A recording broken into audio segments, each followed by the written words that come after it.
Aujourd'hui, le mot, c'est setting, comme dans la phrase. Il est grand, lui, hein? C'est un grand bonhomme.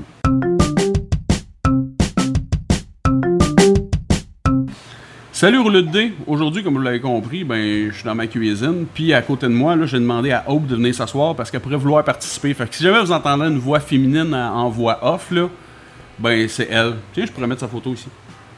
Setting. Je vais vous parler d'un setting que j'avais commencé, puis qu'on n'a jamais fini. On a fait 3 games, ça a chié dans la pelle en bon français. Ça me fait de la peine parce que c'était bien commencé. En fait, ce qui est arrivé, c'est que j'étais allé chez moi, Aube et un couple d'amis. On s'était assis pour commencer du Donjon Dragon 5e édition. C'était dans le bout de 2016-2017. On a commencé qu'ils faisaient leur personnage, mais enfant. Et ils habitaient dans un monastère, Des pères soleil.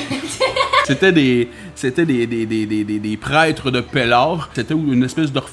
Ces 3 enfants-là, en fait, qui étaient des héritiers du trône. Les joueurs, on avait jasé, puis voulaient une game à la Game of Thrones. Fait que, on était allé là-dessus. Et là, la game était vraiment cool parce qu'ils commençaient enfant. Ils se faisaient entraîner par un des espèces de prêtres en secret pendant la nuit parce qu'ils se disaient un jour, ça va brasser de la merde. Fait que, on va être traîner tout de suite. Et la première game de ça, je m'en rappelle vraiment bien parce que c'était vraiment cool. Premièrement, c'était 3 humains. Là, eux autres, ils voulaient réussir à sortir de soir, sortir de là, tu sais, mais c'était des enfants, là, ils voulaient juste comme aller voir dehors ce qui se passait.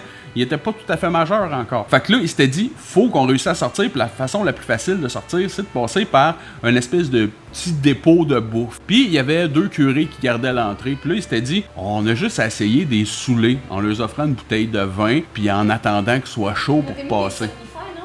Puis il avait mis des somnifères. Ah, c'est ça, ils buvaient toujours une bouteille de vin. Le plan, à base, c'était d'aller voler une bouteille de vin pendant qu'ils travaillaient à la cuisine, de la sortir, de foutre des somnifères qui avaient volé un autre prêtre juste avant, dedans, puis après ça, de la replacer à sa place pour qu'elle soit livrée le soir même, puis qu'il s'endorme, puis qu'il puisse sortir par là. La scène vraiment cool est au moment où Aube, c'était pas le nom de son personnage à ce moment-là, est en cuisine, et là, elle se faufile dans le dépôt de vin, puis là, elle prend une bouteille, puis elle la cache dans ses culottes avec son chandail par-dessus, puis là, elle veut sortir de là. Là, il est prêt, il regarde, puis tout. Fait que là, elle va sortir, elle dit « Qu'est-ce que tu fais là? » Là, oh, ben, elle est toute un peu comme énervée, puis là, elle sait pas quoi faire. Fait que là, elle essaye de faire un jet de subterfuge pour lui expliquer « Ah, rien, là, je cherchais les toilettes. » Puis là, ben, elle roule un jet de merde, puis l'autre, il est juste comme « Ben, voyons, si t'habites ici depuis que t'es né, pour me faire à cœur, tu sais pas son où les toilettes. » Et là, dans l'angoisse du moment, il y a Aube qui me regarde, puis qui me dit « Je vais faire un jet pour pousser dans mes culottes. » Elle n'a pas fait de jet, parce que je considérais qu'elle pouvait juste pisser dans ses culottes. Ben, elle a fait un jet, mais c'est pas... Ouais,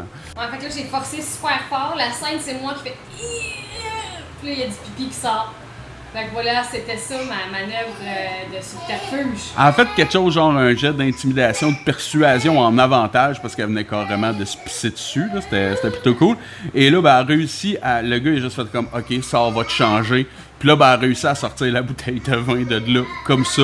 Elle l'avait cachée dans les toilettes, le temps que les autres aillent la chercher puis mettre les trucs dedans. Bref, ça a été vraiment cool parce que c'est un setting où il n'y avait pas d'armes, pas d'équipement de base. Il y avait absolument rien à part les vêtements qu'ils portaient parce que tout les était fourni. Puis, il était tellement impliqué dans la game que c'est venu à bout de faire une game hyper stressante. Pendant que s'il se faisait pogner, il y aurait eu quelqu'un qui aurait dit « Oh, vous êtes corvé de chiottes cette semaine, mademoiselle. » Tu sais, il n'y avait pas de réel enjeu, il n'y avait pas de réel danger. Mais malgré tout, les joueurs étaient super nerveux pour pas se faire pogner autour de la table pendant cette game-là. Ça a été vraiment mémorable. Fait que j'espère que c'est le genre de game que je pourrais refaire un de ces jours. C'est genre où on part tout avec rien puis qu'on essaye de se builder de quoi, là. Pour vrai, ça a été... Aube, c'est mon personnage préféré. Mais en second, c'est vraiment cette game-là qui a été ma game préférée. C'est juste qu'on a fait juste 3 sessions, mais ce qu'on commençait à construire avec ça, là, ça valait... c'est magique pour vrai. Partir de rien, c'est vraiment chouette. Partir de rien, c'est vraiment chouette. Bonne journée, Rouleau de dés!